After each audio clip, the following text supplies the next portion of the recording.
난 부끄럽지 않아. 이 상황 가운데 나는 기뻐할 수 있어. 그래서 사도 바울은 그랬잖아요. 항상 기뻐하라. 범사에 감사하라. 쉬지 말고 기도하라. 할렐루야. 우리 사무엘상 21장 10절에서 15절 말씀입니다. 우리 같이 교독하기로 하겠습니다. 그날에 다윗이 사울을 두려워하여 일어나 도망하여 가드 왕 아기스에게로 가니. 아멘. 여러분 계속해서 사무엘상 묵상하셨으면 알겠지만 이제 사울이 이제 계속해서 다윗을 시기하고 죽이려고 따라다녀요. 그래서 다윗이 사울에게 피해서 이제 도피하는 과정이 이제 펼쳐지게 됩니다. 21장부터는 사랑하는 그의 친구 요나단과도 헤어지게 되고, 그래서 이제 피신했는데 어디 안전한 곳에 피신했으면 잘한 건데 블레셋 성읍 가드왕 아기스에게 피신한 사실을 얘기하고 있습니다. 여러분 가드는 블레셋의 주요 5성읍 중에 하나예요. 그러니까 그 성읍 가운데 하필이면 이스라엘을 제일 괴롭히고 이스라엘의 최대의 적인 블레셋의 한 중심과의 다윗이 도망쳤더라. 이거는 정말 상식적으로 좀 이해가 안 되는 다윗의 행보라고 볼 수가 있습니다. 오죽했으면 적국인 가드로 피신했나, 우리가 다윗의 상황이 얼마나 긴박했는가라는 사실을 미뤄 짐작을 할 수 있지만, 그래도 이 상황 가운데 펼쳐지는 이 상황들은 뭔가 좀 부자연스럽습니다. 다윗이 요나단과 헤어지면서도 자신의 처지를 이렇게 말합니다. 나와 죽음의 사이는 한 걸음밖에 안 된다. 그만큼 일촉즉발의 위험이 자신에게 도사리고 있음을 얘기하고 있습니다. 그러니까 아무리 다윗이 사울에게 지금 쫓기는 급박한 상황이었다고 하지만 그래도 천하의 다윗 아닙니까? 하나님이 택한 자, 하나님이 지혜와 용맹을 가진 자. 근데 적대 국가로 피했다는 사실은 좀 다윗이 미스테이크한 거 아닌가? 다윗이 공기놀이를 잘 안 해갖고 몸이 굳어진 것처럼 하나님과 교제를 잘 안 해갖고 이 영혼이 굳어진 게 아닌가? 뭐 여러 가지 추측을 할 수가 있습니다. 근데 여러분 다윗이 누굽니까? 골리앗을 죽임으로써 블레셋에게 결정적인 패배를 안겨준 인물이에요. 그러니까 단지 적국이라는 사실뿐만 아니라 이 다윗 때문에 어려움을 당한 나라가 바로 블레셋이거든요. 그 가드에 갔습니다. 골리앗의 가드가 어디냐면 골리앗의 고향이기도 해요. 골리앗을 죽일 때 골리앗의 소개가 나왔는데 블레셋 사람의 진영에서 싸움을 돕는 자가 왔는데 그의 이름이 골리앗인데 가드 사람이야. 자기가 죽인 사람, 그 출신의 고향 거기에 가갖고 망명 도망가려고 했으니까 이거는 여우를 피하려다가 호랑이 굴로 들어간 셈이에요. 그리고 그냥 간 게 아니에요. 이전에 보면 이제 다윗이 피신한 곳이 먼저 노베에 있는 아히멜렉이 제사장으로 있는 곳이에요. 거기서 이제 그 진설병을 먹고 이제 좀 몸을 추스린 다음 다시 간데 무기가 없잖아요. 그래서 아히멜렉에게 뭐 무기 없어? 근데 거기에 뭐가 보관되어 있었냐면 그때 다윗이 짱돌로 이제 골리앗을 죽였잖아요. 그 골리앗의 칼이 보관되어 있어요. 그래서 그 칼을 갖고 갔어요. 그러니까 이거는 블레셋으로 그냥 도망간 것도 그런데 그 골리앗을 죽인 칼을 갖고 또 망명을 했네. 다윗은 아마 무슨 생각으로 그렇게 가는지 우리가 잘 알지 못하겠지만 아마도 이런 계산을 했을 거예요. 내가 갔는데 설마 걔네들이 날 알아볼 리가 있어? 그냥 뭐 이스라엘에서 기순자, 망명자 뭐 이렇게 여기겠지. 또 한 가지는 혹시 자기를 알아보더라도 자기가 좀 잘 나가지 않습니까? 내가 그러니까 정치적 망명을 요청했을 때 나를 받아들일 수 있는 그런 나라이겠지라고 했는데 항상 우리 계산대로 삶이 안 흘러가요, 여러분. 살아보니까 세상 만만치 않잖아요, 여러분. 내 생각대로 됐으면 우리가 여러분 벌써 교만해서 지옥 가 있게? 예상과는 달리 다른 상황이 전개됩니다. 어떤 상황이냐?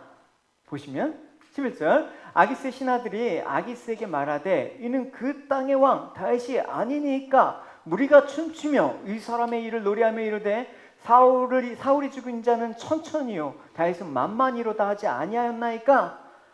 이런 사람, 그러니까 다윗을 알아봤다라는 거예요. 특별히 다윗을 어떻게 알아봤어요? 그 땅의 왕이라고 지칭했습니다. 그러니까 이 다윗이 평범한 사람이 아니라는 것도 알고 있었습니다. 당시까지만 해도 사울은 건재하고 있었습니다. 이스라엘에서. 그래서 다윗에게 왕권을 넘기겠다고 뭐 발언을 한 적도 없음에도 불구하고 블레셋 사람들이 다윗을 장차 이스라엘 왕이 될 신분임을 알고 있었다라는 것입니다. 그럼 이쯤에서 여러분 어떤 기대를 하고 있습니까? 왕이 될 사람이 자기네 나라로 망명을 했어요. 우리 쪽으로. 우리나라 왜 옛날에 그 황장엽 씨, 그 주체 사상을 완성한 이론적으로 완성한 그 황장엽 씨가 넘어올 때 대단한 파장이 일어나지 않았습니까? 그래서 그런 것처럼 아마도 이제 이 상황만 딱 우리가 성경을 놓고 여기까지만 안다고 치면 다윗이 우리 쪽으로 이 거물급 인사가 망명을 했어. 그럼 어떻게 합니까? 이 다윗이 갖고 온 고급 정보를 이제 가지고 이스라엘 얘네들을 물리칠 절호의 찬스가 온 거야 라고 생각을 할 법도 하죠. 그래서 오면 막 환영할 줄 알고 그렇게 생각했는데 이게 분위기가 심상치 않은 거예요. 아마도 다윗이 골리앗을 죽인 사건도 있고 이전에 그걸로 인해서 블레셋이 아주 낭패를 겪은 상황들을 생각하면서 신하들이 막 소동이 일어났을 겁니다. 아니 저 웬수가 어떻게 이 자리에 올 수가 있어? 참 뻔뻔하지. 감히 여기가 어디라고 하면서 막 가드왕한테 이런 녀석을 이제 제 발로 걸어왔는데 살려두면 안 됩니다. 이게 아주 싹을 제거해서 이제 절호의 찬스입니다. 뭐 이런 얘기가 아마 이 자강 가운데 우리가 충분히 상상할 수 있는 그런 내용이겠죠. 그래서 이제 신하들이 막 소동하니까 아기스가 원래 다윗에 대해서 호감을 갖고 있었던 왕이에요. 이제 그건 프린트 교환을 보시면 알 수 있을 텐데 어쨌든 막 신하들이 그러니까 이제 처음에는 어쩔 수 막 난감하다가 진짜 그런가 하면서 반감을 하는 거예요. 누가 남이 모욕하면 처음에 그렇잖아요. 아이 설마 그렇지 않아. 그러니까 계속 그렇게 하면 어떻게? 그런가? 여러분, 남 뒷담화 까지 마세요. 여러분 절대 남 험담하지 마시고요. 그러니까 어쨌든 신하들이 계속해서 다윗을 험담하고 그러니까 안 되네. 이참에 정리해버릴까? 그러니까 다윗이 그걸 알았어. 그러니까 아기스의 그런 태도가 변한 걸 보고 두려움을 갖게 됐다라는 거예요. 그래서 다시 곰곰이 생각해 보니까 지금 상황에 벗어날 수 있는 방법은 도저히 정상적인 방법으로는 벗어날 수가 없어요.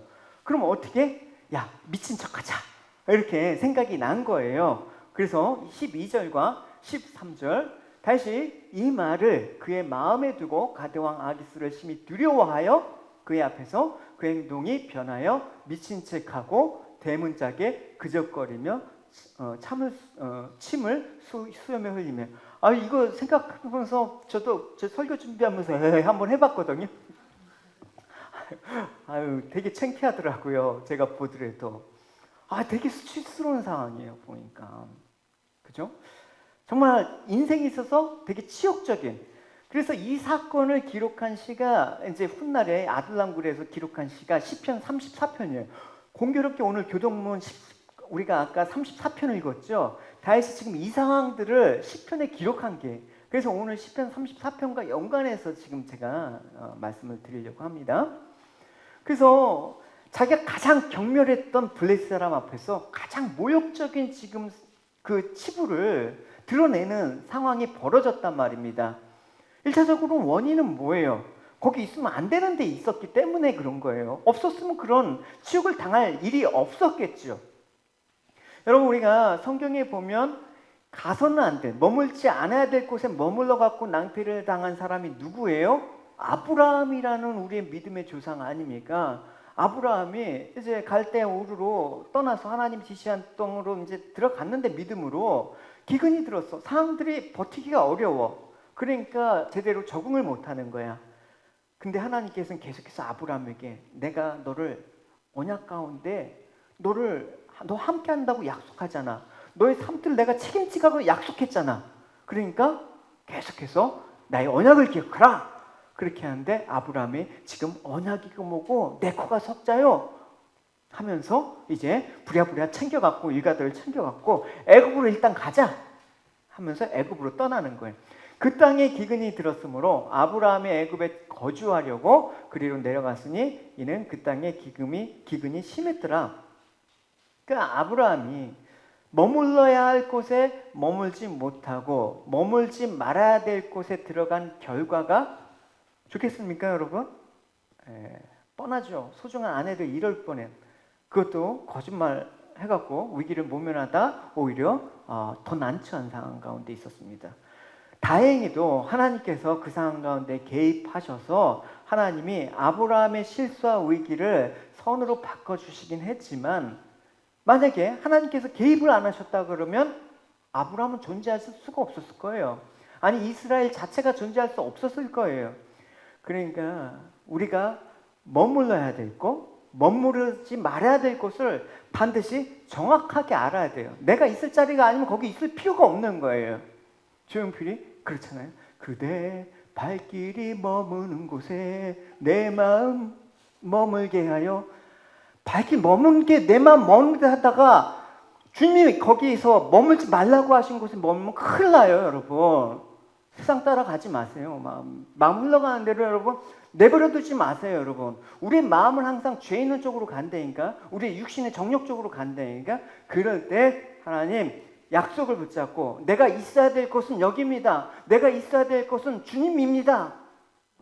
내가 주님을 떠나 어디로 가오리까? 다시 고백 아닙니까? 그러니까 우리가 계속해서 머물러야 될 것이 어디인지 여러분 잘 생각해 보세요. 지금 이 시간에 내가 지금 이곳에 머물러 있으면 복된 건데 엉뚱한 데 있으면 여러분 어떻게? 그곳은 하나님의 축복이 흘러갈 수가 없는 거예요, 여러분. 그래서 그 시편에 아삽의 시를 보면 이게 나왔어요. 이거 배터리가 다 됐나 보다. 예? 주의 성전들에서 보내는 하루가 다른 곳에서 지내는 첫날보다 더 행복합니다. 내가 악한 자들의 집에서 머무는 것보다 차라리 하나님 집 문지기로 살겠습니다. 아무리 좋아도 악한 자의 집에서 머물지 않겠다라는 거예요. 여러분, 아무리 세상이 좋아도 아무리 세상에 유익이 있어도 우리는 거기 머물면 안 된다라는 거예요. 그렇기 때문에 모세가 애굽의 왕자였지 않습니까?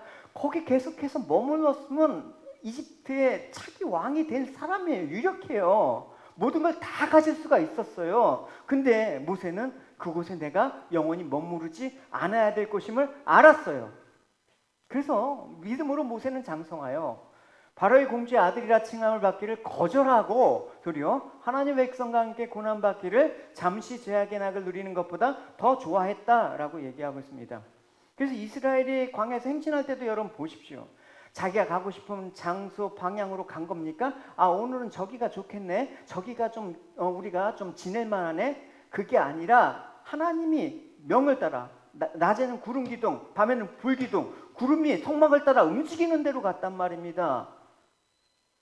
그래서 그 움직이다 머물면 그곳에서 유해야 되는 거예요. 장막을 치고. 그러니까 여러분 이렇게 성도는 하나님이 계신 곳, 하나님이 함께 하시는 곳에 머물러야 되는 거예요, 여러분. 머물러야 되는 거예요, 여러분. 제가 뒤에 이제 주차장에 이제 저기 교회 뒤편에 주차장에 차를 대는데 갑자기 비가 막 억수같이 쏟아져. 막 그때 한참 장마 기간에 우산이 없어. 그럼 어떻게 할까요? 살짝 옆에 풀어서 그 옆에 19금 건물 그 통로로 싹 빠져나가면 돼. 그러면 비 안 맞고 이렇게 싹 하고 교회 올 수 있어. 제가 이제까지 4년 동안 여기 있으면서 한 번도 그쪽으로 지나간 적이 없었습니다.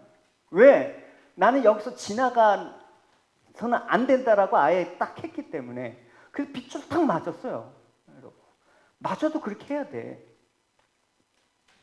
그래서 항상 우리가 어떤 상황 가운데 어떤 고난이 다가오더라도 우리가 머물러야 될 곳은 이 믿음의 자리, 이 신앙의 자리, 하나님이 함께 예배하는 자리, 이것은 포기하면 안 되는 거예요. 이거 포기하면 크리스찬이 아니야, 여러분. 날라리 신자도 아니야, 그거는. 그래서 포기하지 마십시오. 할렐루야. 하나님이 떠나는 것과 같은 거예요, 그거는. 여러분 삶의 자리를 한번 보십시오, 여러분. 하나님이 함께 하지 않으면 계속해서 이 공기 제가 몇 개월 안 했다고 손이 돋아서 은주한테도 지고 제가 설거지를 하지 않았습니까? 여러분? 뭐 게임도 안 되는 애한테 졌어요, 여러분. 여러분 계속해서 삶의 자리를 이탈해서 하나님과 이렇게 함께하지 않으면 죄악이 그냥 뭐 계속해서 끌려가는 거예요. 우리 마음이 피폐해지는 거예요, 여러분. 그러면 안 되는 거예요, 여러분. 뭐 이게 말세가 다가올수록 성경에서 뭐라고 했어요? 모이기에 힘써라. 모이기에 패하진 어떤 무리와 같이 아니하고. 그죠? 여러분 잘 모이셔야 됩니다. 그래서 이제 다시 그런 실수를 하고 미신 연기까지 해야 되는 상황이 벌어졌는데 그 가드 왕의 반응이 어떻습니까? 같이 읽어볼게요. 시작. 아기스가 그의 신하에게 이르되 너희도 보거니와 이 사람이 미치광이로다. 어찌하여 그를 내게 데리고 왔느냐? 내게 미치광이가 부족하여 너희가 이 자를 데려다가 내 앞에서 미친 짓을 하게 하느냐? 이 자가 어찌 내 집에 들어오겠느냐?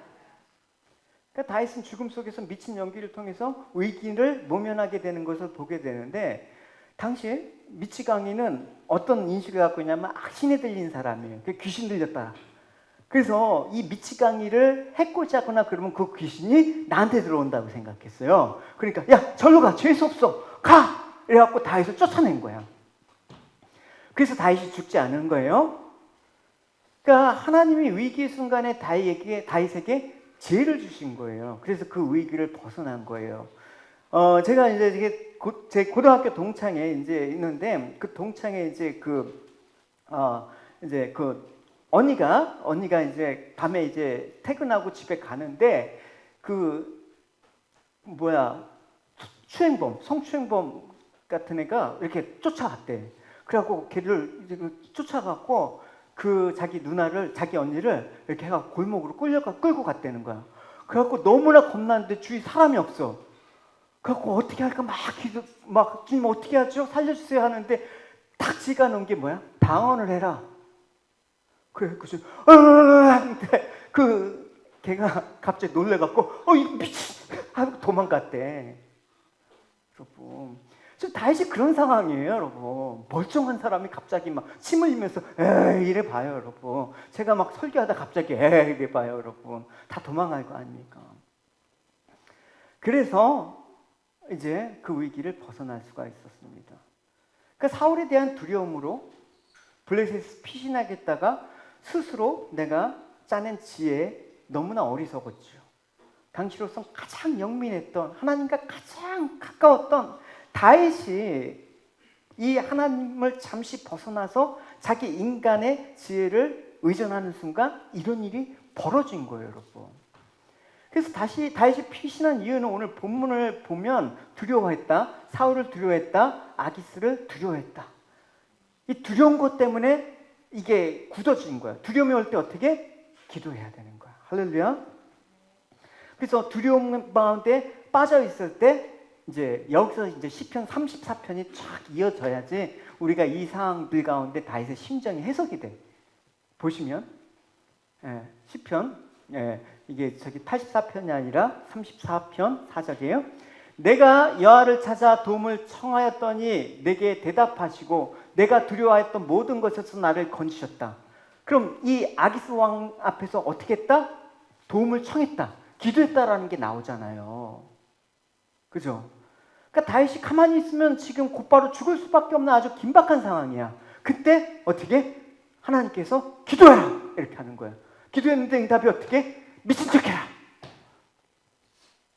그러니까 지금 아기스 왕 앞에서 뭐 고상한 척하고 나 하나님의 종이야. 하나님의 종 건들면 너희들 안 돼. 이러면 아주 작살나는 거예요, 여러분. 좀 우리의 방법으로는 좀 이상하지만 하나님께서 너 미친 척해라.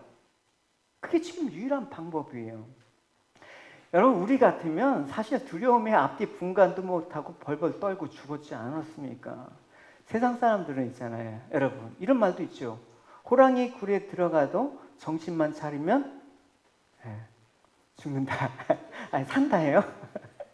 호랑이 굴에 정신 차린다고 죽죠. 그러니까 여러분 우리가 아무리 죽을 지경에 처해도 정신을 차려야 돼요. 근데 더 중요한 게 뭐냐? 하나님께 순간적으로 기도해야 돼. 위기 때 하나님 도와주십시오. Help me. 자비를 베풀어 주십시오. Have mercy on me. 이렇게 여러분. 지금 이게 여러분 훈련이 되지 않으면 죽음 순간에 어떻게 왁 하다 죽어요. 저희가 큰 사고를 2번 당하지 않았습니까? 그죠? 차가 옆으로 치고 뒤에서 쳐갖고 공교롭게 이제 아내가 같이 옆에 있었어요. 한날 죽으라고 같이 이렇게. 그래서 우리 따로 다니면 좀 안 돼. 같이 다니다가 그랬어 2번. 근데 그때마다 할 때 뭐가 나오냐면 아버지 주여 이게 나오더라고요 여러분. 그게 얼마나 중요한데요.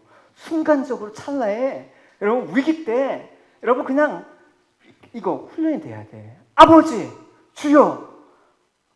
제가 아까 저거 안에 믹서기 만지다가 잘못해갖고 삑 소리가 나는데 뭐라고 했어요? 주여 하네.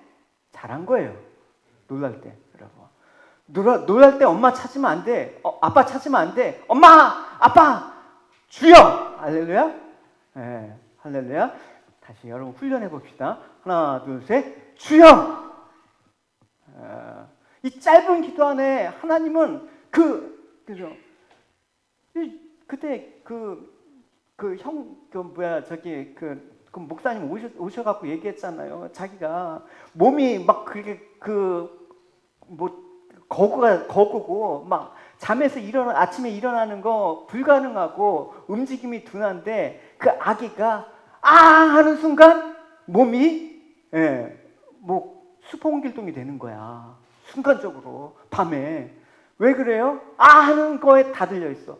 엄마 하는 순간에 다 알아. 그치 하랑이?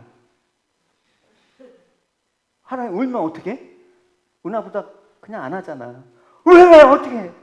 하면서 팍 가지. 재훈이 형 일하다 말고 팍 가는 거 아니에요? 안 가지. 일이 바빠갖고. 엄마는 그런단 말이야. 하나님은 그러신단 말입니다 여러분. 그러니까 다시 그때 상황 가운데 두려움에 갖고 어떡하지? 미친 척해라. 그러니까 중요한 건 뭐냐? 위급한 상황 가운데 그럴 수 있도록 평소에 쉬지 않고 기도하는 습관, 훈련이 돼야 돼. 이게 갑자기 될 줄 알아요 여러분? 안 돼요 여러분. 몸도 여러분 몸이 기억하잖아요 여러분. 그래서 몸이 기억하는 건 어느 순간에 될 때도 여러분 몸이 그냥 내가 생각하지 않아도 몸이 그냥 조금 반사적으로 그냥 팍 위험을 피하거나 그러잖아요 여러분. 영혼은 어떻게 할 건데 여러분? 영혼은 어떻게 할 건데? 지금 사단의 밥 아닙니까? 이렇게 살다가는 여러분. 이렇게 죄악 가운데 여러분 우리의 삶들을 끌려가다가 지옥 갈 겁니까? 그렇지 되지 않기 위해서 뭐냐? 하나님과 영적 소통에 장애가 되는 것들을 제거해야 돼 자꾸만. 다윗이 하나님과 마음이 합하였다라고 얘기하고 있어. 하나님이 다윗의 중심을 보신다. 그게 여러분 다윗이 선하긴 못 선해. 유부녀 강간한 게 뭐가 선해 여러분. 열심히 경배했어요. 그것 때문에 하나님 마음에 합하다고 얘기하는 거예요 성경에선.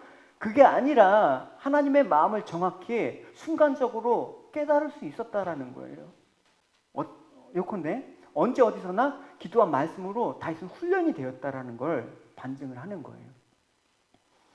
다윗이 비록 이스라엘의 왕이었지만 그 일생은 공고함의 연속이었습니다. 그 공고함 속에서 다윗은 뭐 했겠습니까? 기도하고 말씀 가운데 하나님과 동행하는 삶을 살았다. 그래서 그 인도하심에 순종했을 때 하나님께서 목자가 되어서 다윗의 삶들을 이끌어 가셨다. 그게 다윗의 일생이에요. 그의 경험담이 바로 이거예요. 주님께서 원수들이 보는 앞에서 내게 식탁을 차려주십니다. 그리고 주님께서 내 머리 위에 향기로운 기름을 바르시고 내 잔이 넘치도록 가득 채워주셨다. 이게 다윗이 하는 말이 그냥 이론이에요? 교리예요? 자신의 삶에서 체험한 거 아니에요 여러분. 내가 위험할 때 주여 한마디 했더니 주님께서 살려주셨다. 이런 체험들이 우리에게 있어야 되는 거예요. 잠깐만 관념적으로 여러분 신앙생활을 우리가 하다 보니까 믿음의 능력도 없고 믿음의 실체도 없고 교회는 왜 다니는지 모르고 신앙생활은 왜 하는지 고릿하고 따분하고. 근데 다윗은 그게 아니에요. 치열하게 지금 원수가 눈앞에 있는 상황 가운데 여전히 죽음의 위협이 도사리고 상황 가운데 주님과 교제하는 식탁이 있다. 기름으로 머리에 발랐다라는 건 실제 기름이 아니라 성령이 기름을 부음을 받았다. 그 상황을 적용하면 지금 이 아기스 왕 앞의 상황을 어떻게 미친 척하라는 지혜를 하나님께서 주셨다. 그거 아닙니까, 여러분? 좀 멋은 안 나도. 그래서 다윗이 사울에게 쫓겨서 블레셋에 도망가서 미친 척하면서 겨우 살아났음을 회고할 때 부끄러웠겠죠. 근데 다윗은 그 시편 34편에 가면 뭐라고 얘기하냐면 난 부끄럽지 않다라고 얘기해요, 여러분. 부끄러운 것 같은데 부끄럽지 않다고 얘기한 이유가 뭐예요? 시편 34편에 내 몸과 마음으로 여호와를 자랑할 것입니다. 가난한 사람들이여 듣고 기뻐하십시오. 주님을 바라보는 자의 얼굴은 빛이 나고 어떤 일이 있어도 부끄러움을 당하지 않을 것입니다. 그래서 나는 부끄럽지 않습니다. 왜 하나님이 다윗을 지금 가드까지 온 다윗에게 개입하셔서 이런 수모를 당하게 하는지 다윗은 깨달은 거예요. 어떻게 보면 다윗이 지금 많은 사람들에게 지금 스프라이트를 받는 거예요. 사람들이 사울이 죽인 자가 천천히고 다윗은 만만이로다 하면서 칭송을 받았는데 그 계기가 골리앗을 죽이고 블레셋과의 싸움에서 이긴 거부터 출발하지 않습니까? 그런 시국에 골리앗의 나라에 가서 수치를 당하는 이유가 뭐겠습니까, 여러분? 하나님께서 다윗에게 다시 한번 알려주는 거예요. 너가 골리앗을 때려 죽인 것은 너의 힘으로 너의 지혜로 한 게 아니야. 하나님이 함께 하시고 하나님이 직접 하신 거를 다윗에게 알려주시기 위해서 이런 상황을 또 한 번 하나님께서 다윗에게 은혜 가운데 깨닫게 해주신 거예요. 다시 뭐라고 했습니까? 골리앗 앞에 너는 칼과 단창으로 내게 오지만 나는 내가 조롱하는 하나님 만군의 여호와 이름으로 내가 간다. 얼마나 맹장이었어요, 여러분, 다윗이. 그러니까 사실은 다윗 가운데는 하나님 앞에 늘 교만하진 않았겠지만 늘 그런 게 따라다녔을 거예요. 내가 어떤 사람인데 그래도 과거에 내가 과거에 이런 사람이었어. 왕년 타령하는 사람들 되게 많잖아요, 여러분. 그 왕년에 묶여 있으면 안 돼요, 여러분. 그죠? 지금 어떠냐? 지금. 그러니까 다윗은 무엇을 깨달았습니까? 나는 겁쟁이의 모습에서 미친 척하면서 겨우 살아나야 되는데 정말 이 상황 가운데 내가 할 수 있는 게 아무것도 없다. 철저히 깨달은 거예요. 저 골리앗도 때려부신 내가 결국 존재가 이것밖에 안 되었구나. 우리 인간은 우리가 뭔가 힘을 발휘해서 우리가 하나님께 무엇을 해드린다라는 그런 존재라고 착각을 해. 그게 아니에요, 여러분. 우린 철저하게 하나님의 계획과 섭리와 통치 가운데 주님의 도우심을 의지해서 살 수밖에 없는 존재라는 걸 깨달아야 되는 거예요. 그래서 다윗은 미친 척하면서 위기를 모면한 자신이 부끄럽지가 않습니다. 이걸 깨달았기 때문에 저는 부끄럽지 않습니다. 왜? 그 모든 상황들이 결국 나를 구원하시기 위해서 이루신 하나님의 세밀한 손길임을 깨달았습니다. 할렐루야! 다윗이 이제 그 일에 대한 결론을 시편에서 이렇게 기술하고 있어요. 이런 사람에게도 어려움이 많을 수 있습니다. 그러나 여호와께서 모든 어려움을 구해 주실 것입니다. 여호와께서는 그들의 뼈 마디 하나도 꺾이지 않게 완전하게 지켜주실 것입니다. 악한 자들은 자기들이 저지른 악 때문에 죽을 것이고 의로운 사람들은 미워하는 자들을 반드시 벌을 받게 될 것입니다. 그러나 여호와는 자기 종들의 목숨을 구해주시니 죽게 피하는 사람은 누구든 형벌을 받지 않을 것입니다. 할렐루야. 다윗은 그의 부끄러움과 고난을 통과하면서 하나님이 그러한 일을 통해서 자신의 구원을 완성시키고 계시구나 라는 것을 깨달았습니다. 그래서 다윗은 부끄러운 상황 가운데 난 부끄럽지 않아. 뭐 세상에 너 그 나이 되도록 뭐 했어? 난 부끄럽지 않아. 하나님이 나의 구원을 위해서 지금까지 나를 이끌어 가셨기 때문에 난 부끄럽지 않아. 사도 바울이 이제 고통사랑 가운데 이 다윗과 같은 경험을 했어요. 믿음의 사람들은 다 공통적인 경험들을 이렇게 해요. 로마의 감옥에서 이제 로마에 갇힌 거야. 근데 이제 빌립보 교인들에게 편지를 쓴 거예요. 어떤 편지를 쓰냐면, 하지만 그들이 내 마음을 속상하게 한다 해도 개의치 않습니다. 사도 바울을 모함하는 무리들이 있었나 봐요. 그들이 어떤 마음으로 전하든지 간에 중요한 것은 바로 그리스도가 전파되고 있다는 사실입니다. 나는 이것 때문에 기뻐하며 앞으로도 계속 그러할 것입니다. 여러분이 나를 위해 계속 기도하고 있고 예수 그리스도의 성령이 나를 돕고 계시기 때문에 내가 풀려날 것을 잘 알고 있습니다. 사도 바울이 자기의 처지를 오히려 기뻐하고 있습니다. 이런 상황 가운데 오히려 하나님을 찬송하고 있어요. 사도 바울은 자신의 인생에서 일어나는 고난을 어떻게 보고 있냐면, 우리들 속에 남아있는 이 죄악된 불순물, 이것들 하나님께서 제거하심으로써 거룩한 하나님 백성이 만드는 과정으로 보고 있었단 말입니다. 사울, 바울 서신들을 보면 그런 내용들이 다 전반적으로 묻어나고 있어요. 그런 상황 속에 자신의 상황들을 보니까 뭐합니까? 난 부끄럽지 않아. 난 부끄럽지 않아. 이 상황 가운데 나는 기뻐할 수 있어. 그래서 사도 바울은 그랬잖아요. 항상 기뻐하라. 범사에 감사하라. 쉬지 말고 기도하라. 할렐루야. 이 다음 구절을 보면 더 확실하게 아실 수가 있어요. 내가 바라고 또 바라는 것은 어떤 상황 가운데서도 그리스도를 배신하지 않는 것입니다. 지금처럼 항상 용기를 가지고 살든지 죽든지 그리스도를 높이기 원합니다. 사도 바울이 지금 두들겨 맞고 감옥에 갇혀 있는 처지입니다. 예? 그러면 사람들이 볼 때 어떻게? 아유, 기껏해서 복음을 전하고 뭐 사도라고 칭하는데 그 모양 그 꼴이냐? 이런 부끄러운 그런 말과 그런 시선들이 오고 갔을 거예요, 여러분. 성경을 읽으면 그 자간에 여러분 상상력은 마음껏 부여하십시오, 여러분. 예? 성경 진리를 왜곡하지 마시고 그 자간에. 그러면 여러분 얼마나 성경을 재밌게 보실 수가 있는데요. 그러면서 이제 빌립보 교인들에게 편지를 썼는데, 빌립보는 여러분 어디예요? 빌립보가 전에 감옥에 갇혀 있을 때 찬송했을 때 막 옥문이 흔들리고 막 터가 흔들려서 옥문이 열려갖고 이렇게 열린 것 아닙니까? 거기에 그 장소에 전에 빌립보 감옥에 있었을 때, 근데 그곳에서 간수와 그의 가족들이 주 예수 믿어라 너희 집과 너는 구원을 얻으리라 하니까 구원을 받는 역사가 일어났단 말입니다. 그런 곳입니다. 어마어마한 기적들이 일어난 거예요. 에?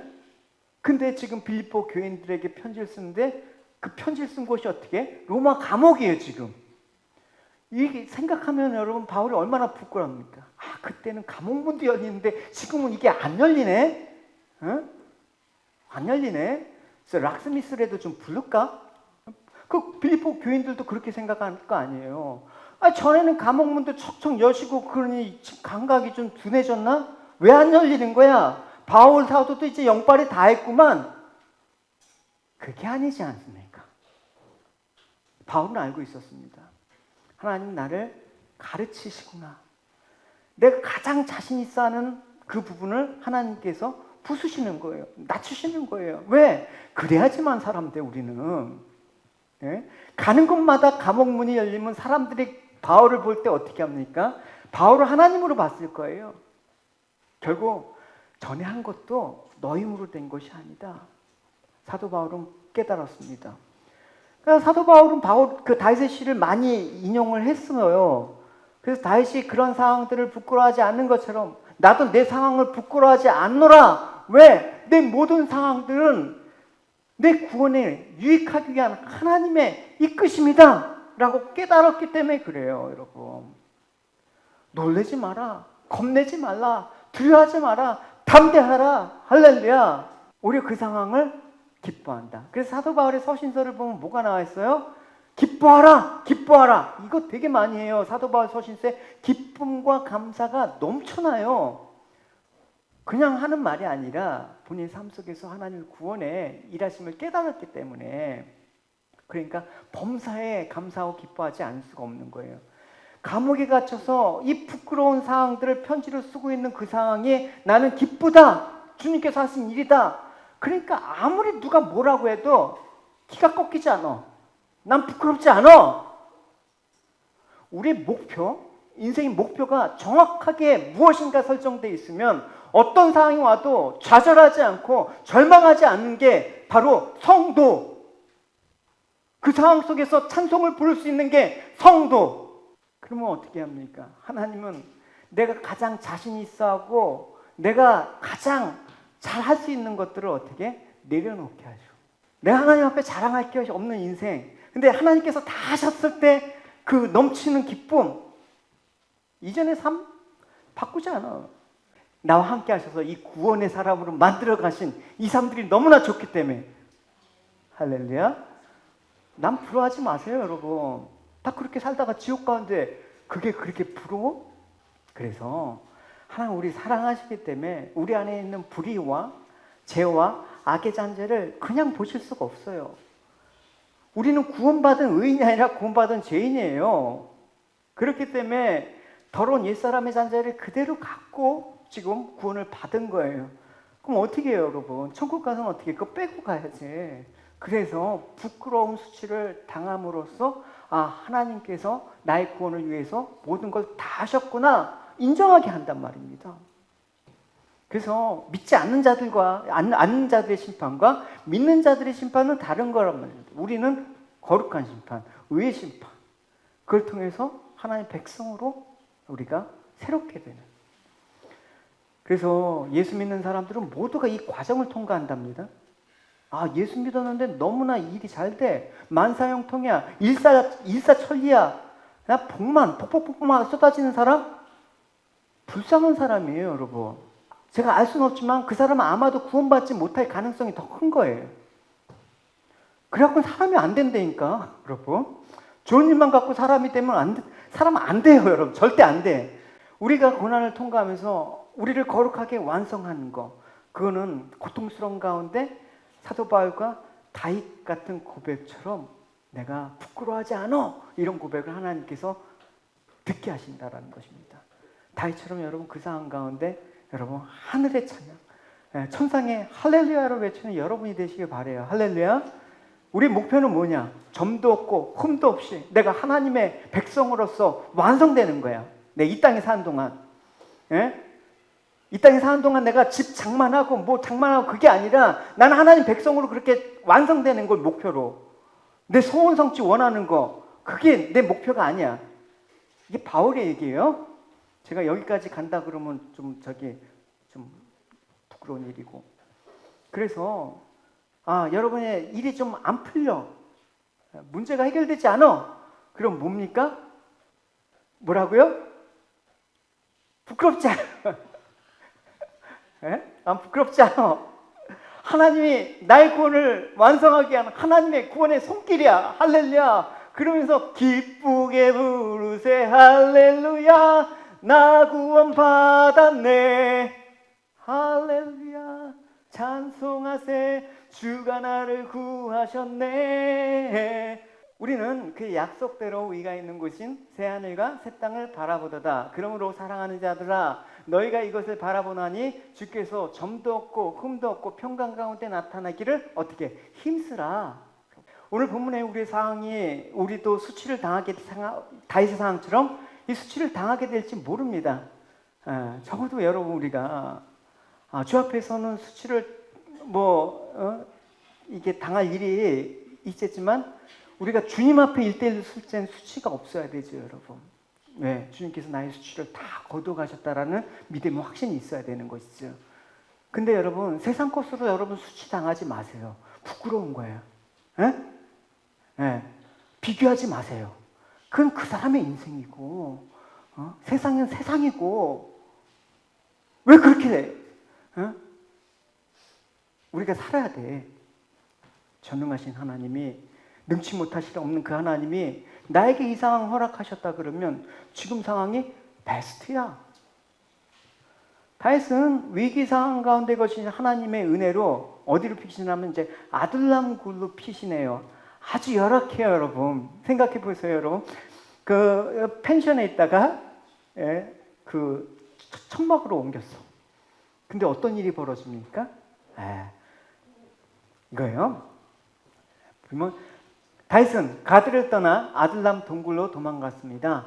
다윗의 형들과 다른 친척들이 다윗이 그곳에 입탈한 이야기를 듣고 다윗을 만나러 왔습니다. 많은 사람들이 다윗에게 몰려왔습니다. 어려움을 당하는 사람과 빚진 사람, 그리고 마음에 억울한 사람들이 다윗에게 몰려들었습니다. 다윗은 그들의 지도자가 되었습니다. 사람 됐다라는 거지.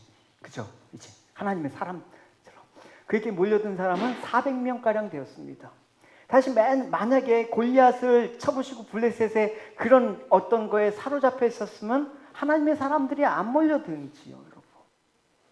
다 몰려들었습니다. 근데 몰려든 사람이 어떻게? 어려운 사람, 빚진 사람, 마음이 억울한 사람.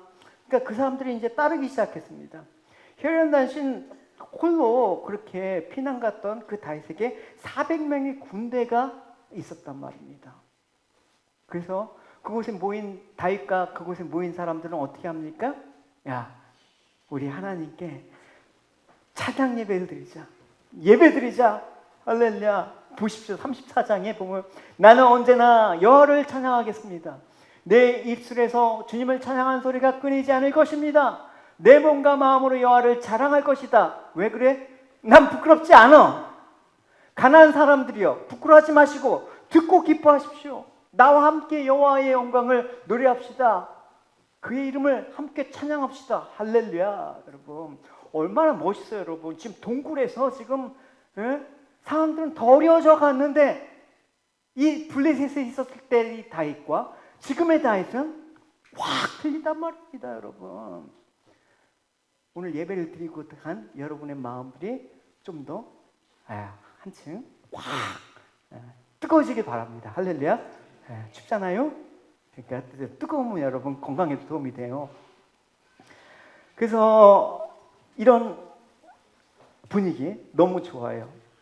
그래서 다윗은 하나님의 받은 은혜가 너무 신기하고 놀라워서 하나님 베푸신 구원의 간격을 이렇게 표현하고 있습니다. 특별히 가난한 자들, 우리는 그렇게 가난한 자들로 모인 사람들이에요. 세상 거 자랑할 거 없고 오직 주님만이 나의 전부입니다라고 모인 사람들의 모인 사람들. 그게 뭐야? 그게 교회야, 여러분. 건축헌금 40만 불 안 쌓여도 돼, 여러분. 4,000불만 있어도 돼, 여러분. 상관없어. 그 마음 갖고만 모이면 돼. 할렐루야. 시편 34편 8절에 그래서 너희는 여호와의 선하심을 맛보아야 자다. 이제 이 말이 이해가 가죠, 여러분. 그에게 피하는 자는 복이 있도다. 너희 성도들아 여호와를 경외하라. 그를 경외하는 자에게는 부족함이 없도다. 젊은 사자는 궁핍하여 줄일지라도 여호와를 찾는 자는 모든 것에 부족함이 없으리로다. 할렐루야. 다윗의 말하는 여호와의 선하심을 맛보아 안다라는 것은 우리 성도가 삶을 살아가면서 너희도 얼마든지 여호와의 선하심을 맛볼 수 있다라고 말하는 거예요.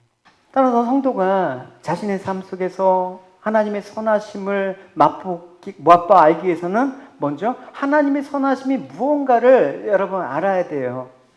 다시 말하는 여호와의 선하심은 하나님을 경외하며 하나님을 찾는 자에게 모든 좋은 것을 주시는 부족함이 없는 그런 상태를 말하는 것이죠. 그러므로 성도가 자신이 하나님이 주시는 모든 것을 좋은 것으로 부족함 없음을 알고 감사한다면 그것이 곧 여호와의 선하심을 맛보아 아는 것으로 고백할 수가 있는 거예요. 여러분, 이 34편이 이 다윗이 이제 지금 오늘 본문과 연관해서인데 하나 더 있어요, 여러분. 시편 56편도 이와 같은 거예요. 그래서 여러분 보면 시편 위에 펴져 있죠. 다윗이 그 표제 보면 이 상황이라는 거 알 수 있어요. 그러니까 시편 읽을 때 그 표제를 한번 잘 보시고 어느 상황 가운데 지금 이 고백이 나오는가 참조하시고 시편을 읽으면 아주 시편이 정말 좋습니다. 보시면 시편 56편에도 이런 말씀이 있어요. 결국 이 하나님의 선하심은 뭐와 관련된 것이다? 주께서 내 생명을 사망에서 건지셨습니다. 할렐루야. 주께서 나로 하나님 앞 생명의 빛에 다니게 하시려고 실족하지 아니하게 하지 아니하셨나이다. 그러니까 하나님과 성도는 무슨 관계? 언약 관계로 맺어져 있단 말입니다. God and the saints are bound by covenant relationship. 그래서 하나님이 일방적으로 언약 관계에서 우리를 부르셨기 때문에 언약을 성취하는 모든 책임은 누구에게 있다? 하나님께 있다라는 거예요. 즉 우리 성도를 부르신 하나님은 어떤 경우에도 우리 부르신 자를 포기하지 않는다. 그 언약이 완성되는 복된 자리로 들어가게 하신다. 할렐루야. 이를 위해서 하나님은 성도를 악한 세력으로부터 붙드시고 지키시고 생명길로 인도하시는 것입니다. 그래서 여호와를 아는 성도는 어떤 형편에서든 주님을 찾을 수 있는 것이고 궁핍과 고통 안에서 자신을 붙드시고 지키신 하나님의 선하심을 바라보고 의지하게 되는 것입니다. 그래서 하나님께서는 다윗이 사울을 피해 도망다니는 것을 통해서 오직 하나님만을 의지하는 믿음과 그 신앙의 사람으로 연단시키셨습니다. So God trained David as a man of faith, relying only on the Jehovah God by running away from Saul. 이 사건은 그의 인생에서 아주 굉장히 중요한 계기가 됐어요. 시편이 2편에 걸쳐서 나온 것부터 따서 이제 그를 통해서 어떻게 다윗을 진정한 이스라엘 목자로 세워주시게 된 그런 결정적인 사건이 된 거예요, 이게. 아까 다 400명의 사람들이 몰려가지 않았습니까? 그래서 여러분, 지금 실패하고 또 실수하고 넘어졌다고? 넘어질 수 있죠. 실패할 수 있죠. 그러나 좌절은 하지 마십시오. 세상의 끝없는 시험과 시련 속에서 살아가는 나는 곁다리 인생이야. 들러리야. 자학하지 마십시오. 하나님 여러분 그렇게 들러리 인생으로 만드시지 않았어요. 여러분. 그러니까 오히려 우리 자신이 신실한 신앙의 길을 걷고 있는가를 늘 돌아보시기 바랍니다. 그래서 우리의 신앙이 신실하기만 하면 과정은 얼마든지 어려움을 당할 수가 있습니다.